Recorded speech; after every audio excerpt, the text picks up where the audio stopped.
Hello students, today we are going to discuss the topic formed elements in our blood. So yesterday we have discussed in our last video the topic blood, and in the blood we have done the plasma, and today we are going to discuss the formed element. So it is very clear from the name, formed elements means these are formed from the hematopoietic stem cell. From the stem cell these formed elements are formed, and there are the three types of formed elements. First are the RBCs, second WBCs, and third we can say the platelets. So if we compare the composition of the blood, and if 100% blood is there, so out of that 100%, the 55% that is the plasma, and the 45% that is the formed element. So first the RBCs, these RBCs also known as erythrocytes. So erythro word is related to the red and cyte means cells, so that they are known as RBCs. And these RBCs, nucleus is absent in the RBCs. In the red blood cells, nucleus is absent, and the total lifespan of RBCs, that is 120 days. Means after 120 days, these RBCs that are gone in the spleen and destroyed there, so that spleen is known as the graveyard of erythrocytes. These erythrocytes, RBCs, these are also formed from the you can say the bone marrow. So firstly, what is bone marrow? Bone marrow, that is the structure, or you can say that is the fluid present in the bone marrow cavity of our longest bone. Suppose our thigh bone is there, so in the longest bone the bone marrow is present, and this bone marrow have the stem cells, and the stem cells of our body have the property to make any cell. So the RBCs, these are formed in the bone marrow, and nucleus is absent in the RBCs. And if we compare the composition of erythrocytes, leukocytes and thrombocytes, so the number of erythrocytes, that is more. So we can say in blood the RBCs, these are the most abundant cell present in the blood. So RBCs, these are produced from the bone marrow. What is the color of the RBCs? The color of the RBC is red. So why this color of RBC is red? Due to the hemoglobin, a red pigment is there, iron is present in it, and we have discussed about the hemoglobin in our chapter breathing and exchange of gases, that hemoglobin carry the iron, so it is red in color, and it have the property to bind oxygen with it. One molecule of hemoglobin can combine with 4 molecules of oxygen, so help in transport of oxygen. So it is also known as respiratory pigment, because it can transport the oxygen as well as carbon dioxide also, but the mostly oxygen is transported by hemoglobin. And how we can find out the amount of hemoglobin in our blood? So that value will be 12 to 16 gram per 100 ml. Means in 100 ml if we have to find out, so that is 12 to 16 gram. Some people confuse with this, that they are thinking that in our total blood the 12 to 16 gram is there, but it is per 100 ml of the blood in a healthy person. And if we count the total amount of the RBCs in a particular area, so for that we have to take very small area. Suppose we have one slide and we have put the blood sample on that slide, so we can find out it with the help of the slide under microscope. So there will be the number is, you can say 5 to 5 million per mm cube. So that is very small unit. So in the very small area the number is so more. So by this we can find out the number, and the erythrocytes, that are the more in number as compared to the other cells of the blood. And now what is the shape of the RBCs? So the shape of the RBC is biconcave. Biconcave means we press it.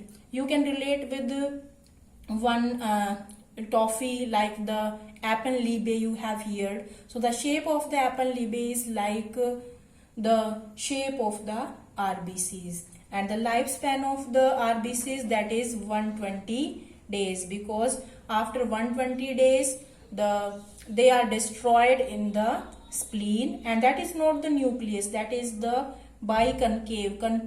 Biconcave means we have to press this thing, so biconcave shape is there of erythrocytes. Now the leukocyte. So the meaning of leuko is the colorless and cyte means the cell. So WBCs are also known as the colorless cells or white blood corpuscles.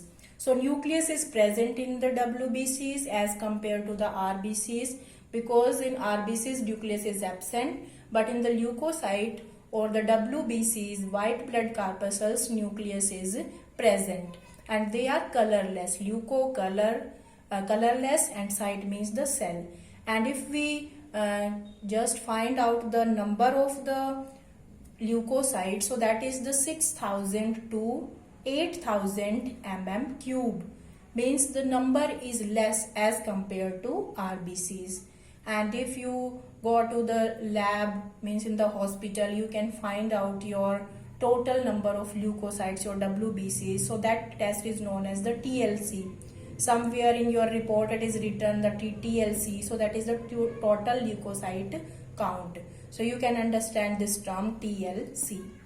So after that we can say the types, the lifespan of the WBCs, that is more as compared to the RBCs. After that, these WBCs, they are divided into two categories. First is the granulocytes and second is the agranulocytes. So why we are telling granulocytes? Granules means there are the different parts are there. So if in the nucleus of these leukocytes, the nucleus is divided into so many parts and forming a granule-like structure, so it is known as the granulocyte. So granulocytes is coming from their fragmented nucleus. So these granulocytes are known as the granulocytes because their nucleus is fragmented, and there are the three types of granulocytes. You can understand with the help of a very simple word. First, base, acid and neutral. We all are aware about the basic nature, then acidic and the neutral. So that is from the name basophil, eosinophil, that is the acidic, and neutrophil, the neutral. So the basophil, that these are the special type of granulocytes that means help in the inflammation. And what is inflammation? Inflammation is a type of reaction that is occurring in our body when any foreign particle enter into our body, like the bacteria and the virus. So our body cells fight with that bacteria and the virus, and there are some changes in our body. Suppose watery eyes, running nose, and the increase in the temperature. So that is known as the inflammation. After that, the eosinophil, so they start the allergic reaction. Allergic reaction means that is also a example of inflammation. When any foreign particle like dust particle, that is known as the allergen, so enter into our respiratory tract or other area, then allergic reactions are started. So these allergic reactions are started with the help of eosinophil. And neutrophils, they are phagocytic in their action. Phago means to engulf and cytic means the other cell. So they are phagocytic because they can engulf the foreign particle. Suppose any foreign particle is there. So these cells engulf this foreign particle and destroy it.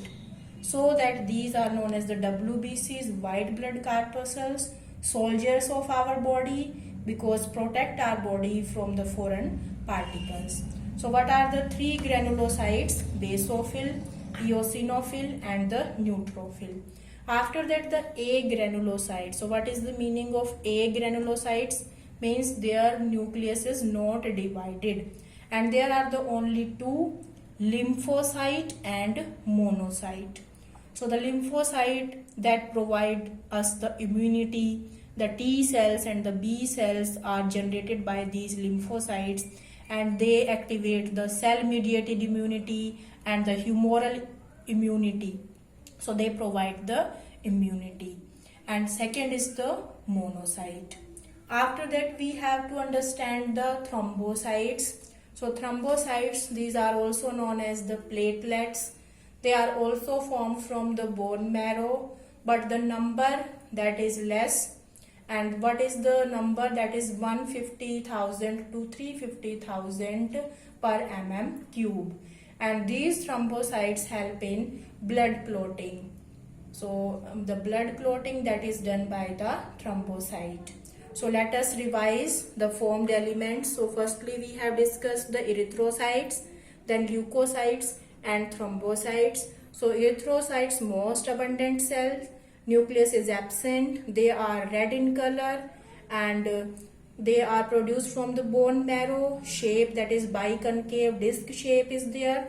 Lifespan 120 days, and that is means their death will be there in the spleen. And what is the amount of the hemoglobin? 12 to 16 gram per 100 ml in a healthy person. So that is about the WBCs. They are divided into the two categories, granulocytes and agranulocytes, basophil, eosinophil, neutrophil, agranulocytes, lymphocytes and monocytes.